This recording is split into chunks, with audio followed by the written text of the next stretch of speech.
Hi, babes. Pick a card. If you chose this card, this reading is for you. Immediately, I'm getting about you taking a new chance. I do think, especially with judgment, I believe that you taking this leap of faith is going to have a lot to do with you opening yourself up to the possibility that Spirit's going to come in and not only bless you, but like bring in things that you've been really not only just hoping for, but you've been vulnerable enough to be like, okay, I'm going to take this step. And one of the biggest things that I keep seeing is that there's going to be a lot of like talk about you doing this. And it's not in like a negative way. It's about like people, like I can see you kind of like going viral. Like this is a lot about you. Like you've made the decision to be like, I'm going to be vulnerable. I'm going to do this. And then like Spirit, like this is something that you've probably done before, especially with the Judgment card here, because the Judgment's all about resurrection. This is about something that you probably tried before and it didn't really take off. And so you were like, this isn't really going to work. But for some reason, it could never come out of your scope.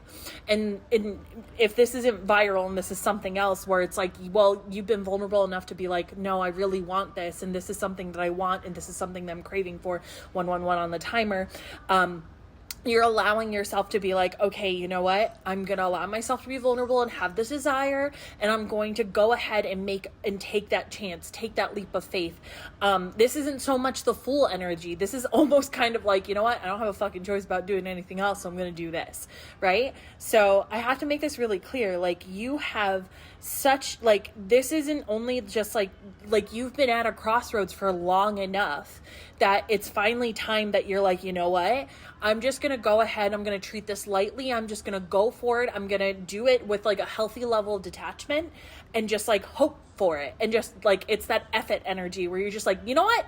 I'm doing it. Like, forget it. Like, it's done. I'm going to do it. I'm not going to worry about it. And it's just going to be out there. And honestly, like, that's the reason why so many people are going to start reaching out to you, or like a lot of this energy, because you have this level of detachment of like, you know what? I just don't care anymore. Like whatever's supposed to be is going to be. And this is actually beautiful energy for manifestation. When it comes to manifesting, one of the biggest things people talk about surrender, but it's actually about healthy detachment with 222 on the timer. So a lot of this is all about like not only just making choices, but recognizing the duality of investment and inaction, or inspiration and like detachment. So allowing yourself to recognize that like, yes, I'm going to go ahead and I'm going to invest in this, but I'm also not going to be like worried about the results. So I think that's one of the biggest things is you've shifted your energy. So that way you're almost coming from a level of faith of like, I don't have to worry about it because I know it's going to work out. And that's the reason why it starts working out. So I love this for you. And if you have any questions or you want any other readings, check out my profile. Bye.